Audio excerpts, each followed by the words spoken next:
Welcome back to Forbidden Knowledge News. I'm your host, Chris Matthew. Today my guest is Charles Christian. Before we bring him on, I have just a couple of announcements. We've already started production on the Forbidden documentary. That's right, we broke out the camera, lights, microphones, and we dove right in. But this is going to be much bigger than your average conspiracy doc. It's actually going to be a conspiracy docuseries. We're going to take all of you on the road with Forbidden Knowledge News, as well as your favorite guests that have appeared over the years.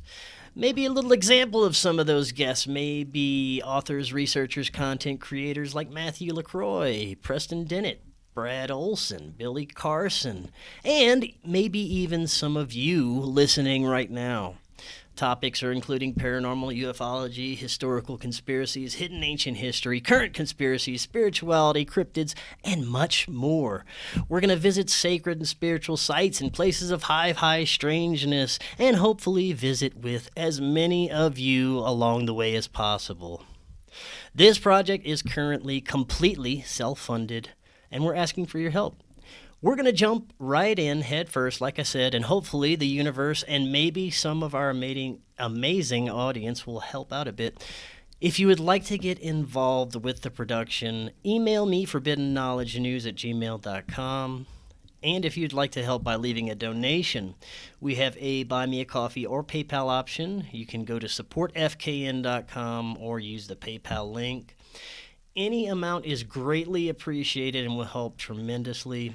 Also, if you make a donation through supportfkn.com, you get access to select chapters from Cory Hughes' upcoming book about the JFK assassination.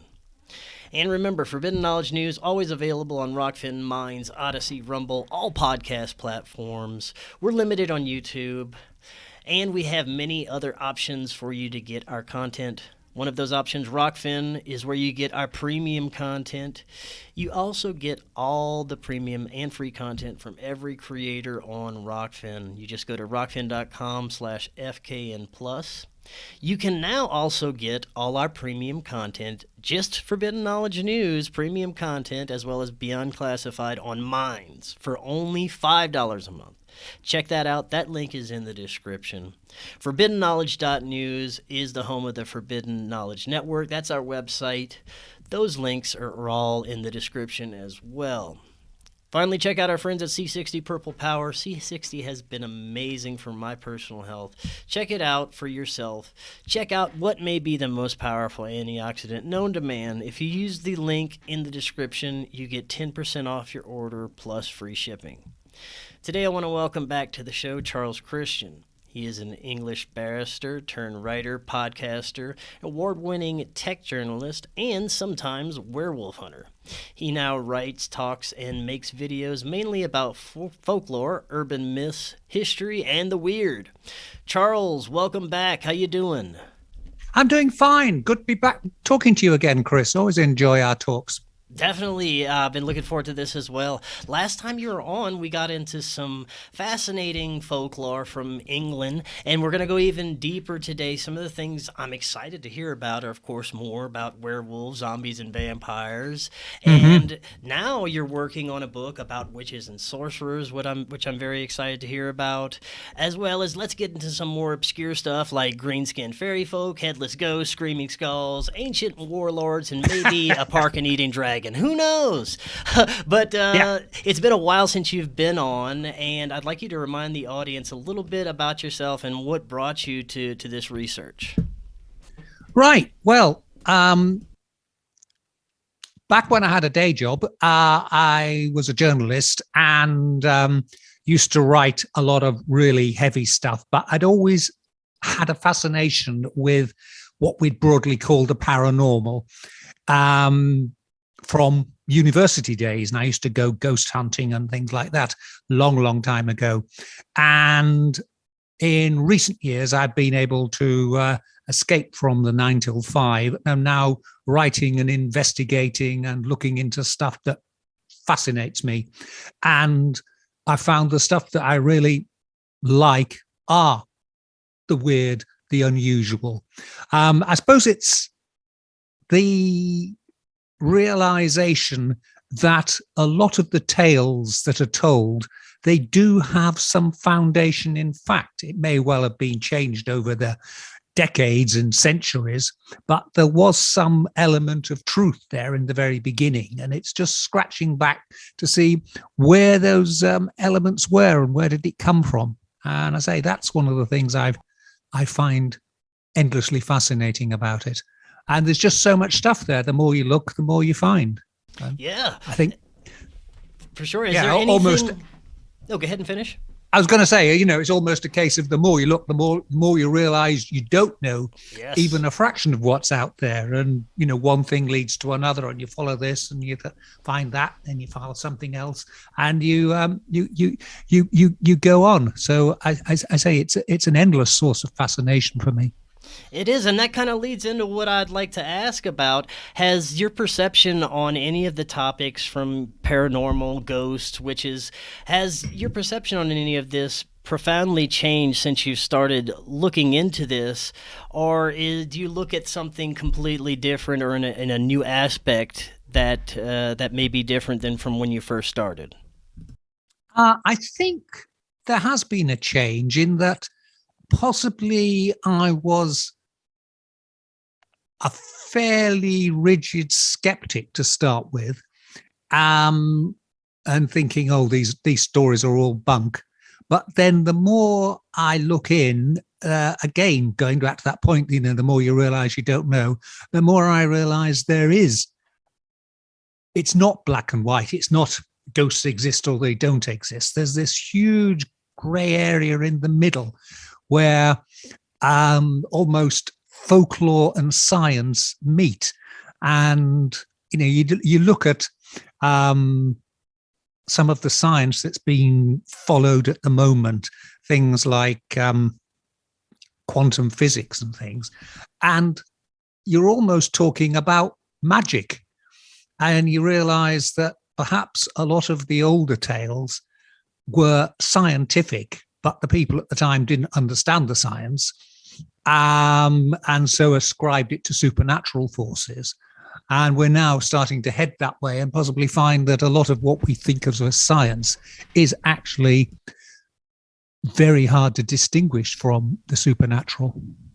Yes, and as well as I'm finding that especially even the past few years, more researchers are finding the profound connections between paranormal activity, UFO activity, some might consider extraterrestrials or cryptids or ghosts, and they seem to have these profound connections to each other. Have you seen the same sorts of things along the way? Yeah, I think there is. I think one thing is that the paranormal and, if you like, psychic research is no longer perceived as unscientific and something to be sneered at. I think the scientific community is becoming more open-minded and prepared to discuss these things, whereas before they were very much on their dignity. And if you believed in the paranormal, then you weren't a real scientist. And I think a lot of scientists are now coming around to the recognition that, it's not as simple as they first thought. You mentioned cryptozoology. Every year, scientists are finding more and more species of animals that they didn't know existed before. Obviously some of them, they're not very exciting for our point of view. They're frogs and fish and things, but we don't know everything. And the more we go on, we're discovering more and more things. Like those sea creatures you see on occasional documentaries that are living by the plumes of hot gases coming out of the ocean beds. They're miles down. They're living in an apparently totally inhospitable, can't get my tongue around it, inhospitable environment. Yet they're thriving, and there's communities thriving. And that in turn is now you're starting to see when people are talking about exploring the planets and the moons of the solar system, they're now conceding, well, there might be life, but, to use the Star Trek term, it's not life as we know it, Jim, but there could still be life there living in frozen waters, subterranean lakes and things on remote planets. And we're starting to realize that the old 19th and early 20th century views of science are outdated, and we need to be a lot more flexible and open-minded. Yeah, and with some of the research and people that are doing this research are very encouraging to me to see the directions that we're headed, and the more and more people that are actually becoming interested in looking into this stuff is fascinating as well. So I think we're headed into an extremely important time when it comes to discovery and what we consider the unknown or paranormal right now. But I want to start really with you grew up in a haunted house. I think we touched on it, or some that had some kind of activity. Could you tell us a little bit more? Give us some details about what happened when you were growing up.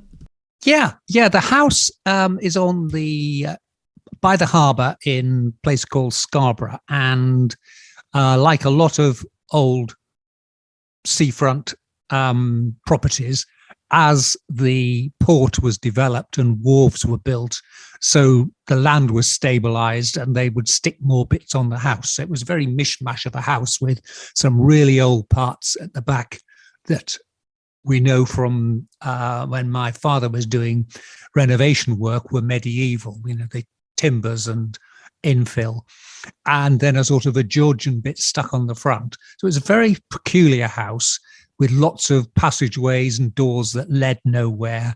And it had been over the years sublet and split up and then joined up again and bits added on. So it defied logic as a property. And I say there were some very weird things, like a cellar that you accessed via a hidden staircase that looked like a panel and swung away to reveal an entrance to a cellar area, and there was another cellar that was blocked up. I think one element was, given where it was located back in the 18th century and early 19th century, there would have been smuggling activity, and that would have been where people stored their loot that was smuggled in. But with the actual property itself, there were two things. One of my mother's psychic friends said that she could hear the sound of men in large boots, heavy boots, walking around in the attic room. And I'd never heard them, and my parents hadn't, but we did know that a couple of generations earlier, would have been great-grandmother used to provide accommodation for seafarers, typically fishermen, whose boats were caught in the harbour in a storm and needed somewhere to stay. So she had a load of beds up in the attic, and there would have been men in large boots, because they wore big thigh-length waders, the fishermen of those days, would have been clumping around. The other thing was, there was something that used to shake the bottom of my bed, as if it was one of those beds that had a metal frame, and it was as if somebody got hold of the bottom end and tugged it backwards and forwards. And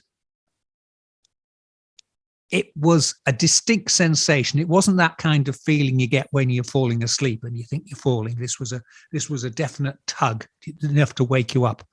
And my parents always said it was the wind, but it was only years later, when we were clearing out the house, that I realized that the way the property was laid out and the way my bed was, it couldn't have been the wind, because the wind would have shaken the house in a slightly different way for where the prevailing winds were. So I've never been able to work out it, but there was definitely something that would just reach at the bottom of the bed and tug it. And I accepted my parents' stories that it was just the wind. And so, it didn't actually frighten me after the first couple of times. I just thought, it's just the wind.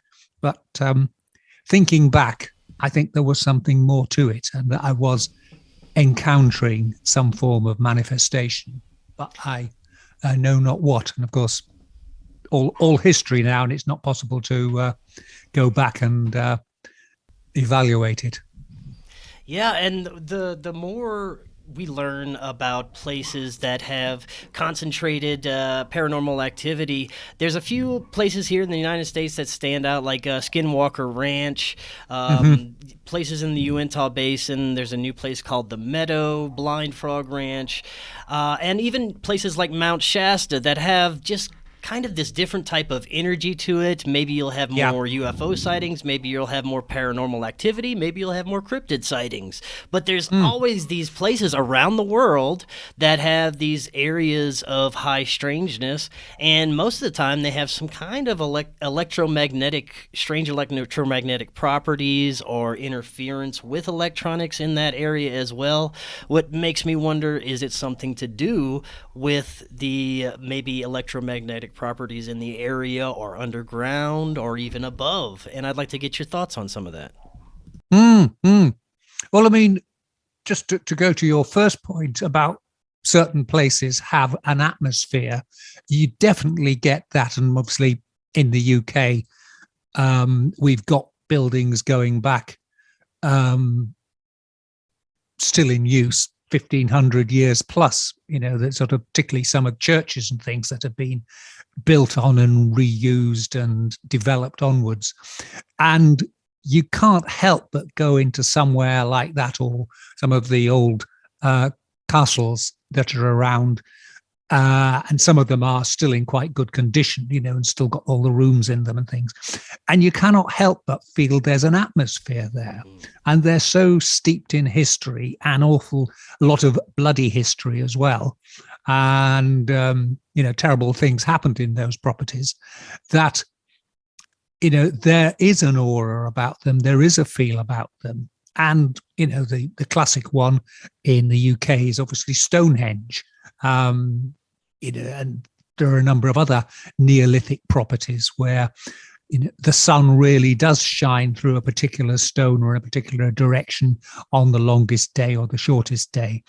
And, that's really putting yourself in touch with your ancestors, because we're going back then, 4,000 years. And, people have been there treating it as a sacred site for that long. It can't help but have that vibration to it and feel to it. But of course, the chicken and egg question is, does it have this atmosphere because people have been going there for so long? Or was it built there in the first place because there was already an atmosphere to it?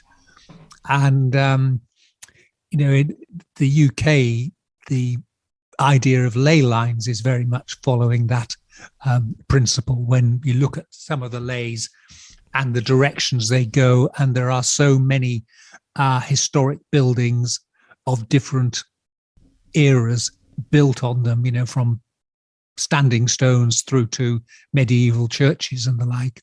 Again, which came first? Was it people detected this vibration, this sensation there, and built shrines effectively, or places to acknowledge it and worship it? Or is it just so many people have been there for so generations, for so many hundreds of years, that it's built it up that way? Yeah, it is interesting to think about. I mean, or it could be like you mentioned, the amount of negative energy or bloodshed that may have happened in a particular area. I know that in the U.S. here, places like Gettysburg, people will go there and they'll actually see a scene from the Civil War playing out in front of their eyes, and it's not really there. It's just some kind of like trapped memory from that area, probably due to the high concentration of, dark energy that was released during that battle. What do you think about that? I think that's entirely plausible. I mean, we're into the idea of sort of residual hauntings, or the stone tape idea that traumatic events in a person's life, when there's nothing more traumatic than being killed in a battle or murdered, somehow embed themselves in the infrastructure, a bit like a videotape or audio tape. I mean, that's a piece of plastic with magnetic material on, yet it repeats sound, it carries sound, and it carries images. Is it almost a natural form of a video recording that have been seen? But certainly in the UK, there's plenty of tales of battle scenes where, on the anniversary of the incident, sounds or images can be seen of relating back to the battle. In the England, the Battle of I can't remember if it's Marston Moor or Naseby, but there were two of the big battles during the English Civil War in the 17th century. For a long time, there were tales that on any anniversary, people could see the battle still taking place, and early on, people could even recognize some of the people participating in it. Yeah, that's very fascinating. Yeah. I want to get back into a little bit more folklore about some of Mm-hmm. my favorite creatures, vampires and werewolves. I grew up, watching horror movies, watching movies about vampires, Dracula, werewolves. But the perception people have of these folkloric creatures aren't what they originally were supposed to or meant to or actually could have been. It's been changed and manipulated throughout history, and of course Hollywood has glamorized and made it something completely different. But I want to go back to some of the earliest kind of cases or stories about vampires and werewolves that we can go to that point to the origins and the truth about what these beings could have really been. Yeah, I mean, it is interesting because, you look at werewolves and a lot, pardon me, a lot of what we now regard as werewolf lore can be dated back to the 1930s with the original werewolf movies, the Werewolf of London, and I think it was The Return of the Werewolf. And they popularized the idea that if you shot a werewolf with a silver bullet, the dying werewolf would return to the human form. And I say that really was Hollywood scriptwriters doing it. And obviously vampire lore, again, a lot of it is what we class as the vampire is just a rerun of Bram Stoker's Dracula, which is, a novel from the turn of the 19th, start of the 20th century. And you encounter people quoting as facts stuff about vampires that come from there. The idea of garlic, that seems to have been a Bram Stoker original idea, but rather than anything else. But I mean, going back in time, they've existed a long time. I mean, you go back and there's tales from the Roman era of creatures that would definitely qualify as vampires. They sometimes call them slightly different names.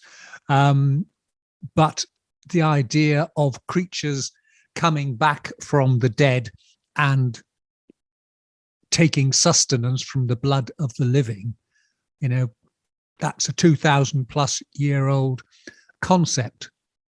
And it was very much something that in the medieval period in Europe that people had in mind and were conscious of and aware of and feared, if you like.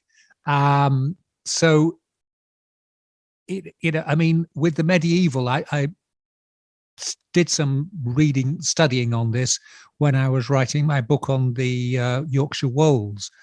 And the concept they called it a revenant, which we don't tend to use in English anymore, but their idea was that the afterlife was really the dead physically coming back from the dead. So their revenants are really a cross between a zombie and a werewolf, a zombie and a vampire. And, they're shambling creatures with decaying flesh, but they also want blood.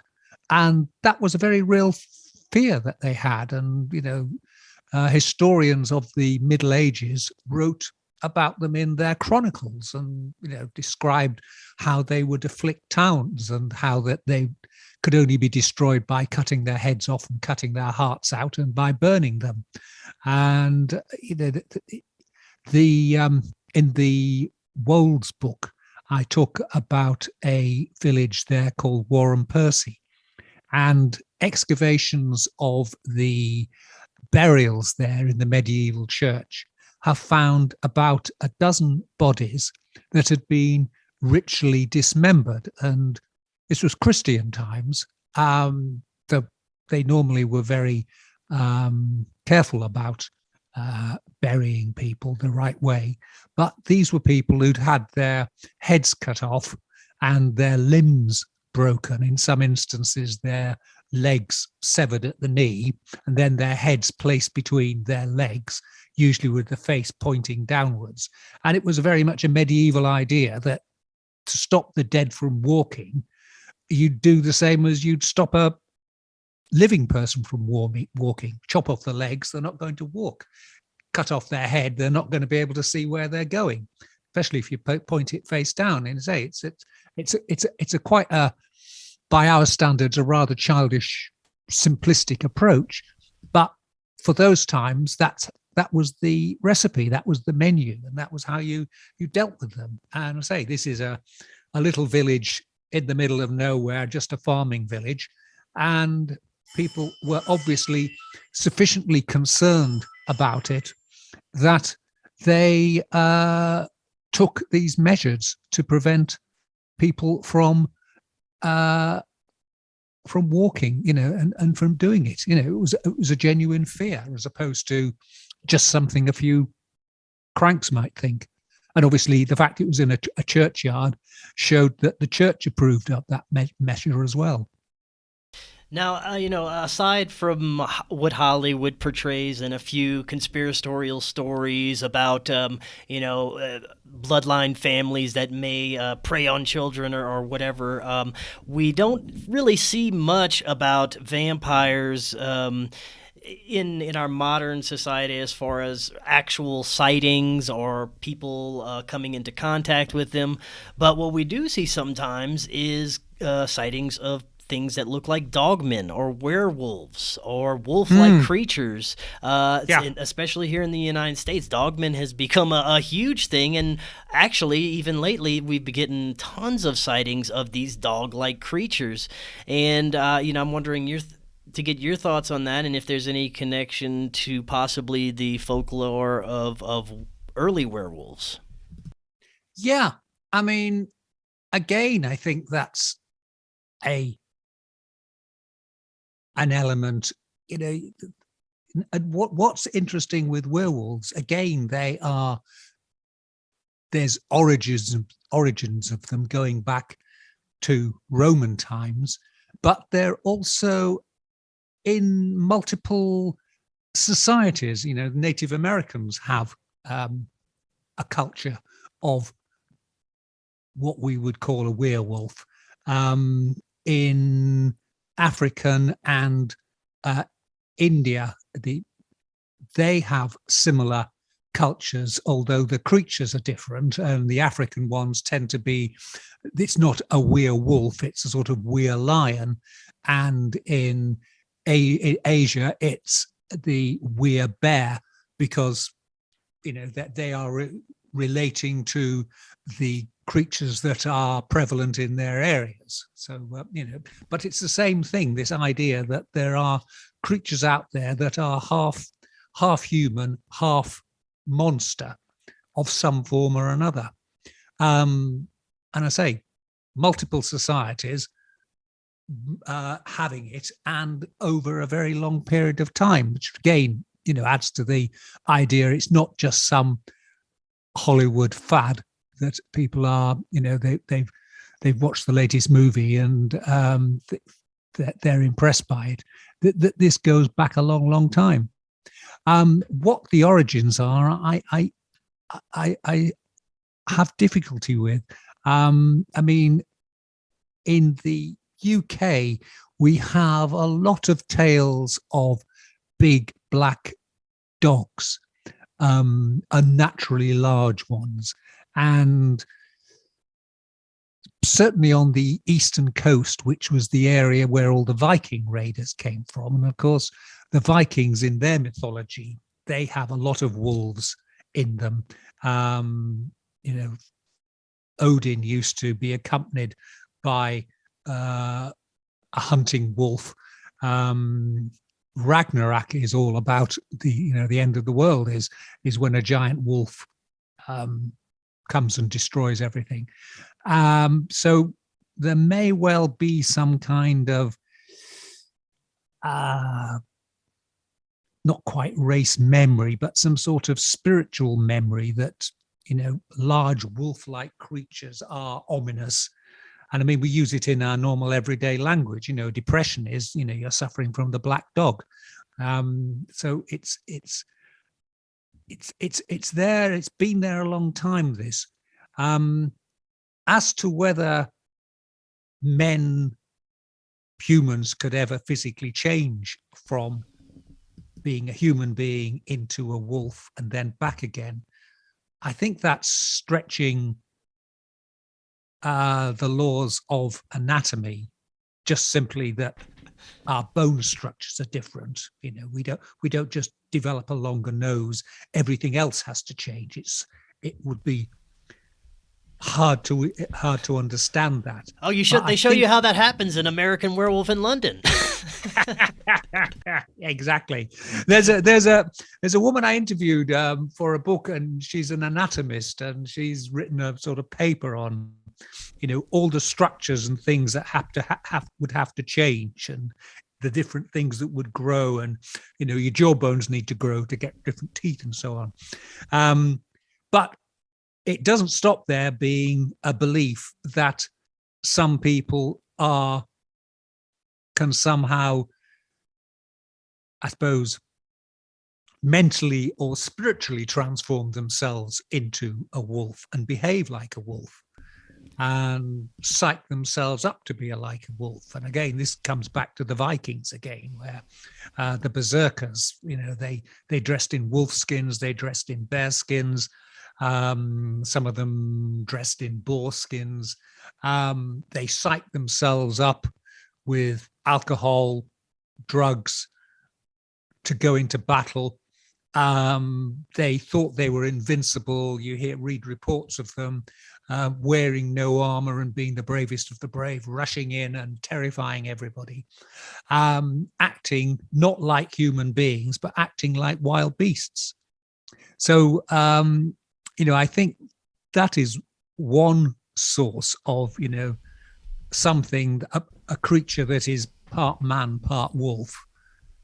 That reminds me of the Native American stories here of the possible battles and quarrels between the Ute and the Navajo, that they possibly wore pelts of animals to project themselves as wolves, and that they called themselves skinwalkers. And that's one of the legends that we have out here, especially associated with places like Skinwalker Ranch, that there's this curse associated with the Navajo and the Ute Native Americans. And that what I thought of whenever you're talking about the Vikings is very interesting. Yeah, I think that is the element of it. And I mean, I touch upon it in the Weird Worlds book, but in that area, there was an excavation of a Neolithic lake dwelling, and the boggy ground had preserved the archaeological finds very well. And you're talking here going back about 10,000 years, and they found a large collection of, they called them deer frontlets, and it's basically the skull of a deer, and they've sawn down the horns a bit, and then they've drilled a couple of eyes in the sort of front piece, and there were quite clearly musks. It's the only logical reason for them. And the thought was this was some form of shamanistic ritual that people would do when they were about to go hunting, that they would imbue themselves or take over the spirit of the creatures they were going to go out and hunt. And we are going to be able to run and know the way of the red deer that we are hunting because we have got the spirit of the red deer flowing in us. So, you're looking at something that's clearly deep down in the human mental archaeology, the psyche that we've had for a long time, that it is possible to get yourself into the spirit and the behavior of wild animals. So, in the circumstances, skinwalkers are perfectly plausible and, a logical thing they would do. Yeah, that's very interesting. Now, before we move, I want to talk about what you're working on with your new book with witches and sorcerers. Before we move into that, while we're still in the kind of realm of folkloric creatures, I'd like to hear about the green skinny fairy folk. It sounds to me a lot like green skinny little, like maybe associated with UFO phenomenon of today, and another one of those possible connections there. So, what are the green skinny fairy folk? Right. They are in a little village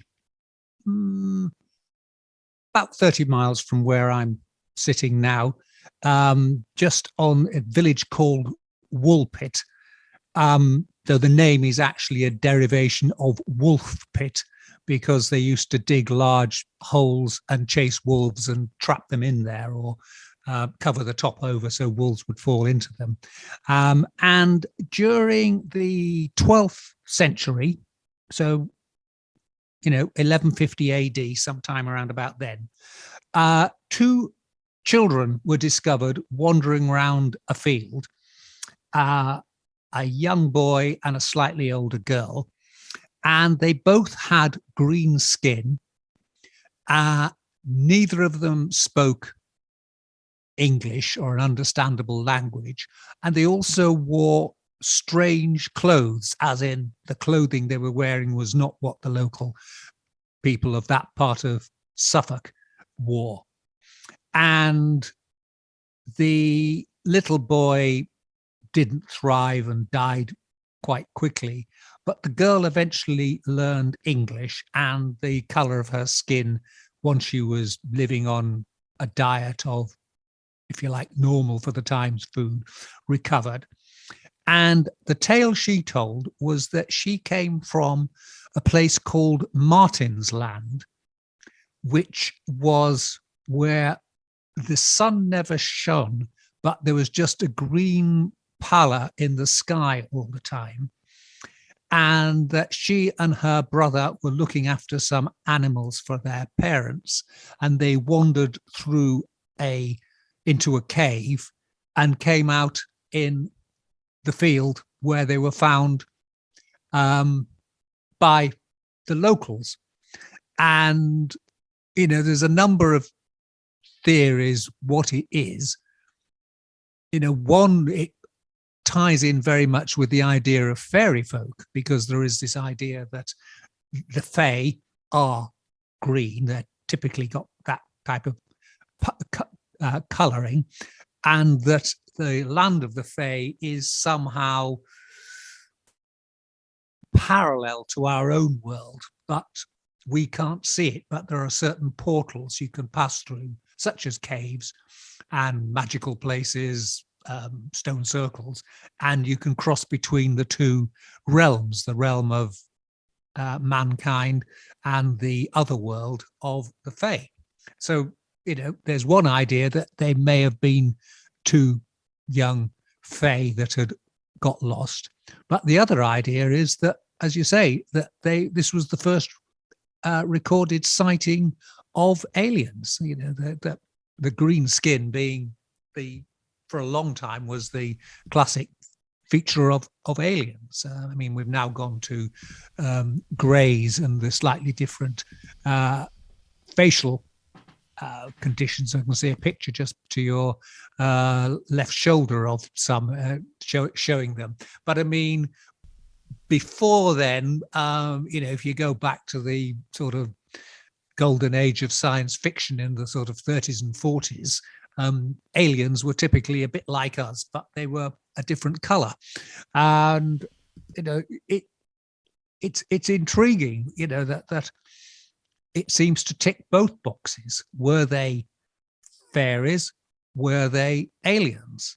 And of course, nowadays, there is a suggestion that perhaps what we regard as fairy folk may actually be aliens and have been aliens all along. It's just that in bygone times, when we thought the planet Earth was the center of everything, we assumed everything came from the planet Earth, whereas now we accept we live in a solar system and there's a galaxy and there are gazillions of other stars and planets and the potential for other life.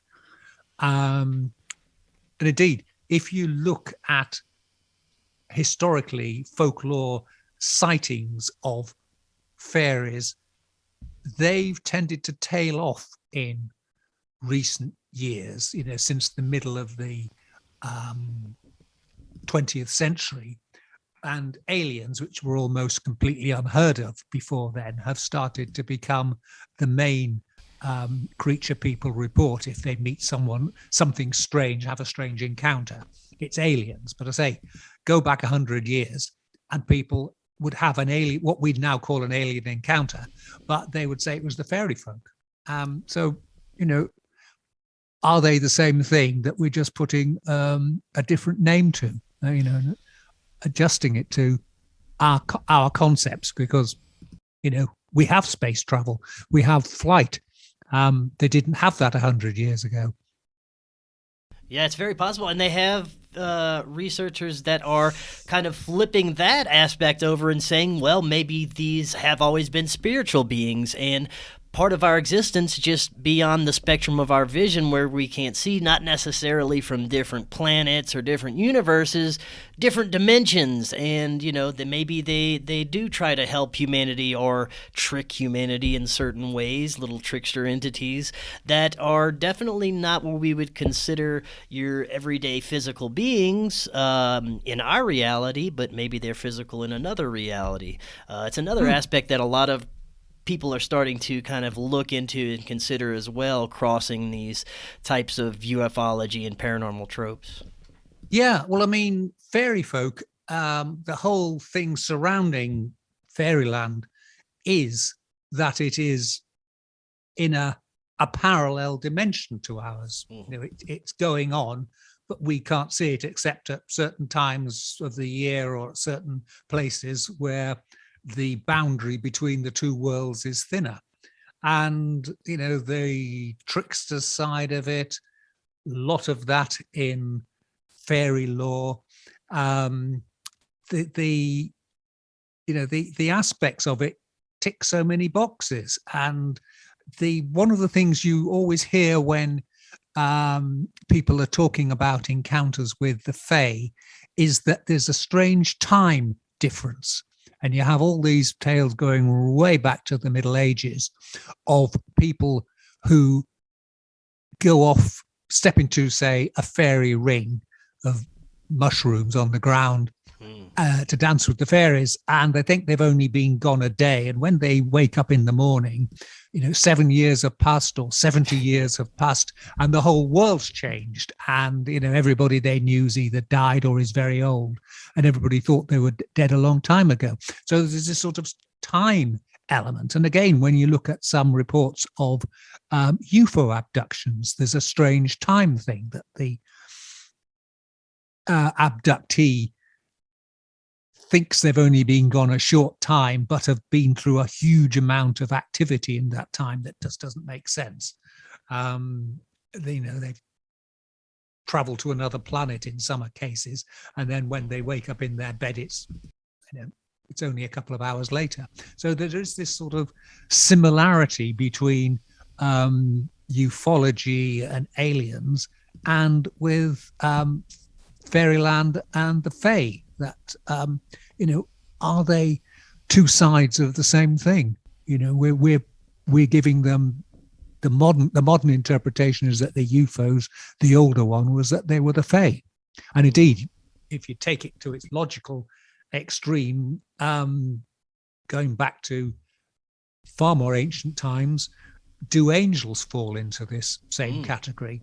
And I suppose we have to say, are ghosts the same thing? That they are just people who've moved on and are living in a different dimension and manifesting in a different way. Yes, they're all fascinating thoughts. Well, speaking of manifesting in a different way, a couple of things that I wanted to cover that you don't hear much. I haven't heard much of stories of these, but it seems terrifying. Headless ghost and screaming skulls. Now, I'm sure these are from ancient folklore, correct? Yeah.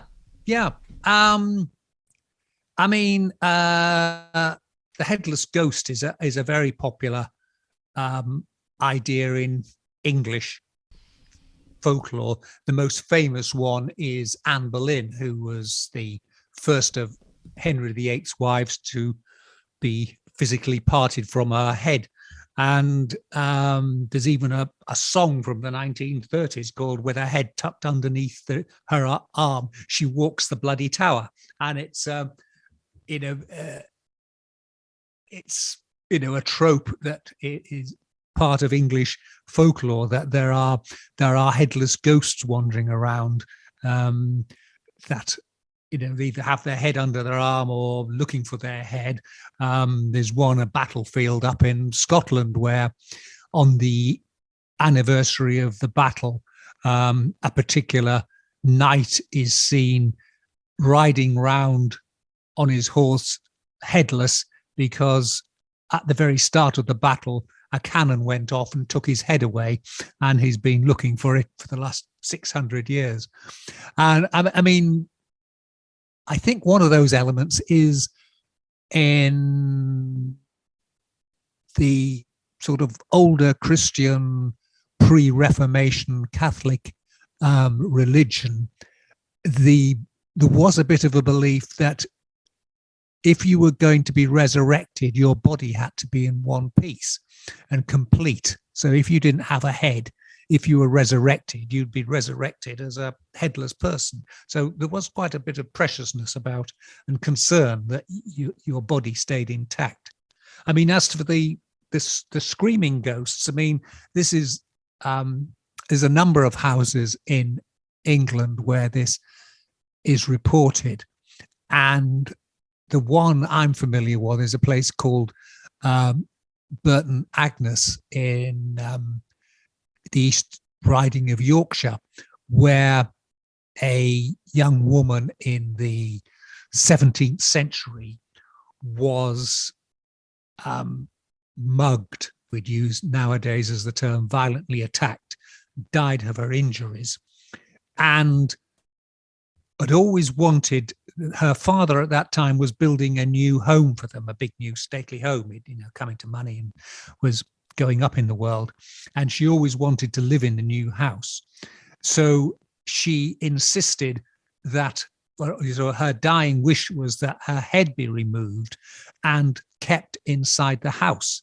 Not surprisingly, her parents were terrified, mortified at this suggestion, and thought the poor girl was obviously suffering delirium from her injuries.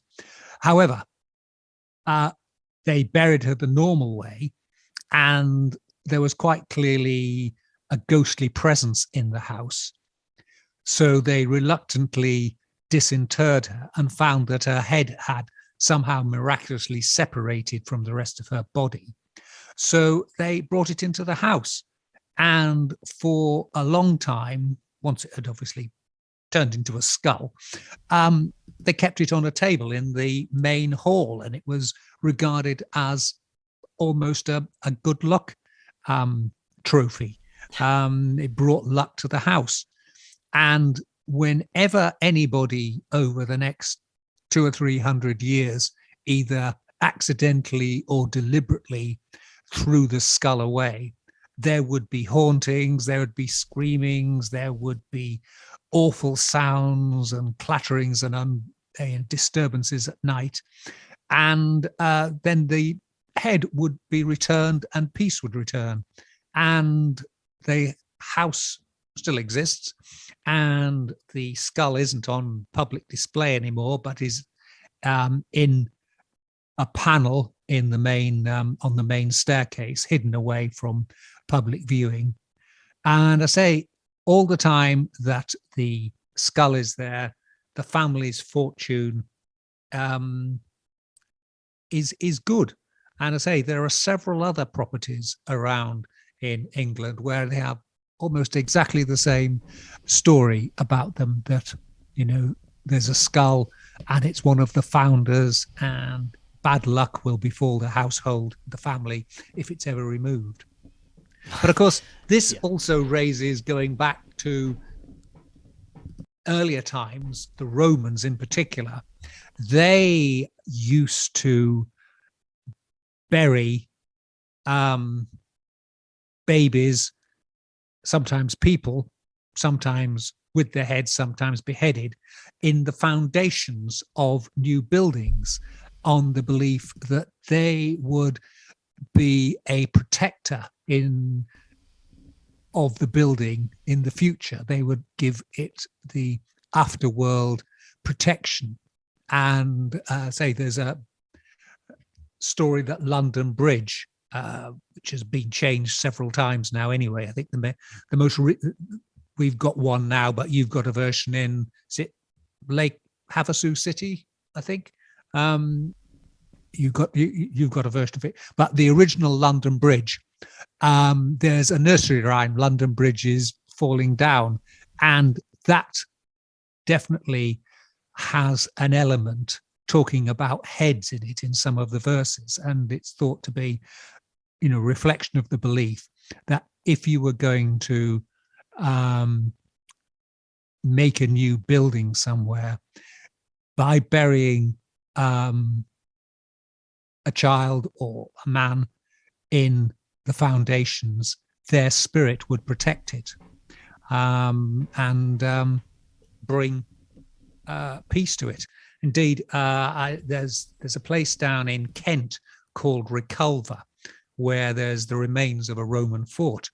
And when they were excavating it a few years ago, they found human remains at the bases of one of the gatehouses, sort of echoing this thought that people had been sacrificed so that in the afterlife they would be there protecting the building. I mean, for me, I always think if I'd been sacrificed, the last thing I was going to do is protect your building. I'd want it, and I'd want my revenge.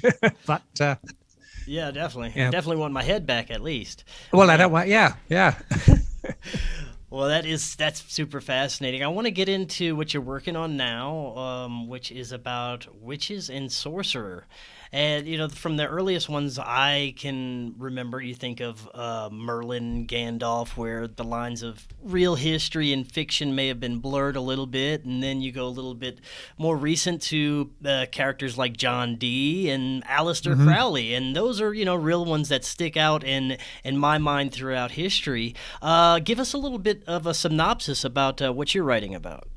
Yeah, it's basically an almanac. It's with the publishers now, and we're still working on the final title. But it's basically an almanac of witches and sorcerers. And it's looking at the people, the historical people, with a bit of historical context in there about the times they were living in and the background, because a lot of the stories only make sense if you understand the legal and religious times they're in. And I take it from the semi-legendary people like Circe and Medea, who are in the Greek legends, the Witch of Endor in the Bible, and take it through to modern times. And obviously Aleister Crowley's in there. He's got a huge section to himself because he is such an influential character. And, you know, a lot of modern Wicca is based on some of his writings and some of his ideas. And, you know, the the mid 20th century pioneers of modern witchcraft and Wicca, both in the United States and in England. But again, it's one of those fascinating things that you discover just how many people have their witchy side to them, and the belief in witchcraft and how it dominated thinking, and how sometimes witchcraft was perceived as good with inverted quotes, and sometimes it was regarded as bad. I mean, you mentioned John Dee. I do have a whole section on alchemists who were out trying to find a way to convert base metals into gold. I mean, Dee was more interested in trying to, his idea of the philosopher's stone was to communicate with angels, and he has this whole idea of Enochian magic that stems from Dee. So he had, if you like, a noble idea, sort of a philosophical idea, as well as the purely money-making side of it. But for people like him, had royal patrons. In his case, it was mainly Queen Elizabeth I, because like any government, they want money. And if somebody can convert base metal, lead, into gold, that was good for the economy. So they were encouraged, and they were the good guys all the time, that they were apparently working and doing it correctly. Not sure whether any of them actually did produce gold, and whether it was not just a bit of trickery going on there. But I mean, again, where we were talking earlier about how science and the paranormal have come together, scientists using atom splitters and this, understanding of nuclear physics and the like, they can now convert base metals into gold. Unfortunately, you need reactors to do it, and it's actually cheaper to buy gold than it is to use the process. But something that again was regarded as being purely fictional, we now understand is something that can happen, does happen, and is a real thing. So John Dee, is a good example of that. But again, we're coming back round to magic. Is magic something hocus pocus, or is it a form of science that we don't properly understand? Is it some form of human power, sort of PSI power that's not fully understood, that some people possess and some people can use to some effect? It's back to that thing. Is it magic, or is it just science that we haven't yet discovered and don't fully understand? But I say, no, that's the book. I'm not sure on publication date. You'll be the first to know. But we go through medieval history. It's strange how, nowadays, if somebody is involved in a campaign to ruin someone's reputation, they'll say, oh, they've been embezzling money from the government or from the country or for the company, or they've been involved in unnatural sexual activities or whatever. Well, going right back to the Roman times, that was the same then, but people would also say, and they practice witchcraft. And I say it's a lovely allegation to make, because it's very hard to prove that you haven't come back. You aren't practicing magic. How do you stand up in court and say, I didn't practice magic 10 days ago? You can't do it. And Anne Boleyn, who we mentioned earlier, walking around with her head under her arms, she was accused of sorcery, and that she'd used sorcery to win the king's love. And there was even a rumor that she had 6 fingers on one hand, which is always a sign that somebody is a witch or got supernatural powers, because it's an abnormal thing. Although they have found her body and she didn't have 6 fingers, she only had 5. But I say it's interesting. Even then, it was one of the things they threw at somebody and said, she's also a witch, burn the witch. And obviously in the book we look at the Salem witch trials and some of the other American cases, and the background to them and the environment that caused the rise of them, and take it through. But again, and I was fascinated to see how there are common themes that run through history from earliest times, and people, when times are hard, typically you get allegations of witchcraft. They peak when times are hard, when there's a famine on, when there's a plague on, when things aren't going right, when your country's being invaded by the enemy, whatever, and people want scapegoats, and so they blame witchcraft for it. They can't admit, well, the reason we've got crop failure is because we aren't planting our vegetables properly. The reason my milk hasn't turned into butter is because a witch has looked on it and spoiled it. It was a very, in superstitious times, it was a way of avoiding responsibility and making somebody else take the blame. Put it on a witch, and there were enough people who were terrified, of the supernatural to believe it, and that's why you got the witch hunts of those days. Yeah, and you were mentioning, is it just a science that we don't understand yet, or something more?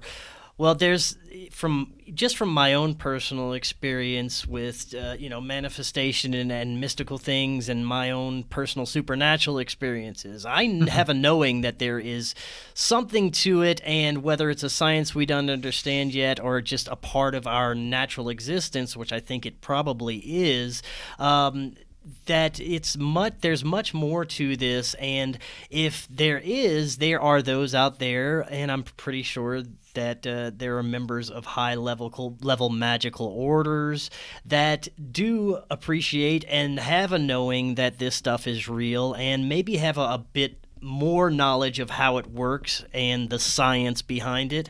And they have people in very powerful positions. You hear the term millionaires look at astronomy, and billionaires look at astrology. So, yeah. I think there's definitely something to that, and the mystical aspects of our reality, I think, are being uncovered more and more every day with each thing that's happening to make people's consciousness rise and people's awareness more broad.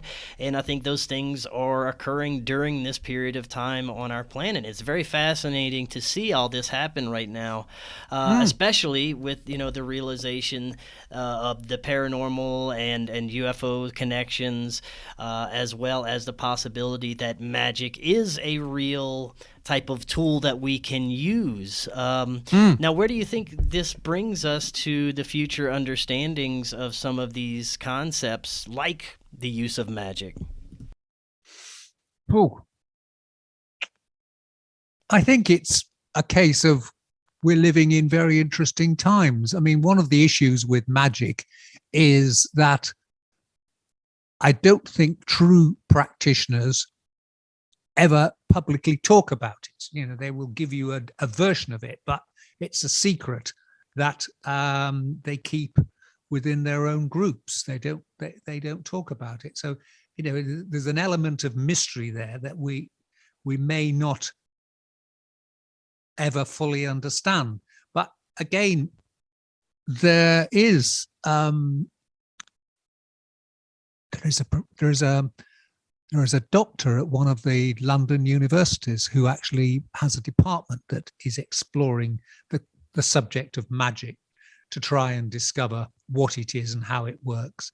And again, it's one of those things that's starting to come and be recognized, that it's not just bunkum and fake science, that there is something to it.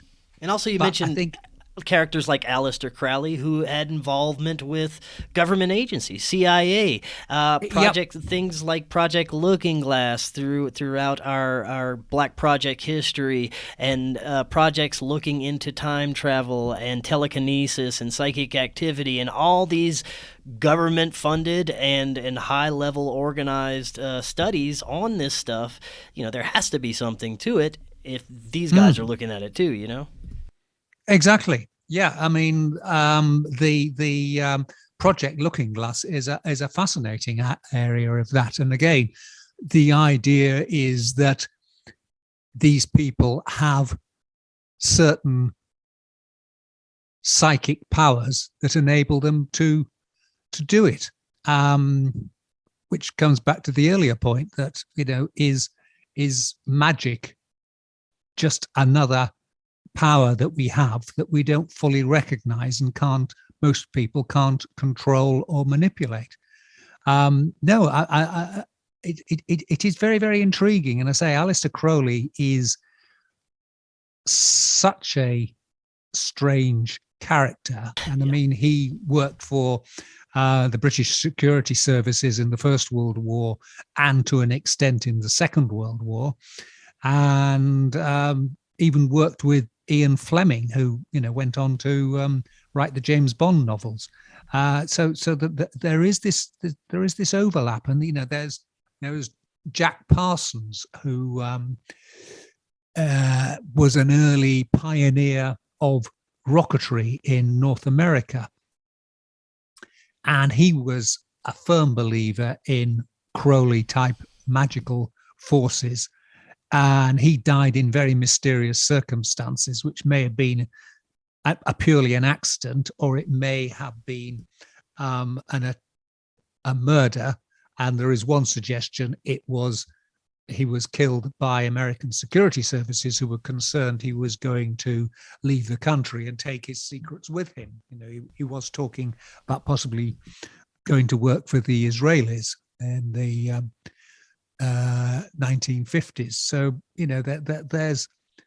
there's lots of mysteries out there, and we're no closer to finding a definitive answer. I think that's why it's so endlessly fascinating, because there isn't a simple answer to it, and we may never find all the answers, but the attraction, the challenge is to keep looking and to keep searching for them. Yes, I think that's a perfect note to end on today, Charles. I want to thank you again so much for coming on. That was fantastic as usual. And for the audience that wants to find out more about you and pick up some of your books, what's the best way for them to do so? Best way is to go to my website, which is www.urbanfantasist. That's fantasist as opposed to fantasy.com. And you'll find all the links and the links to the books and everything else you need to know there. And you can also find the books on Amazon. Fantastic. Well, Charles, thank you so much. And we'll definitely be talking again sometime in the future. Well, thank you, Chris. It's been a delight as ever. Thank you very much. All right, everyone. Until next time, have an excellent evening, and we'll talk again sometime, maybe tonight. I don't know, but definitely tomorrow.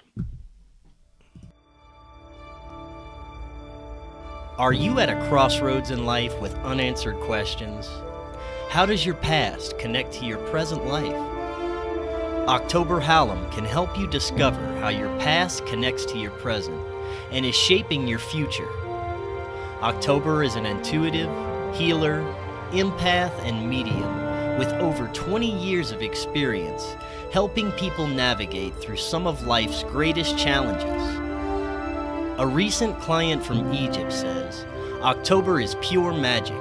We keep coming back for more and recommended her to our closest friends. If you would like to book a session with October, please contact her at theancientgift222@gmail.com.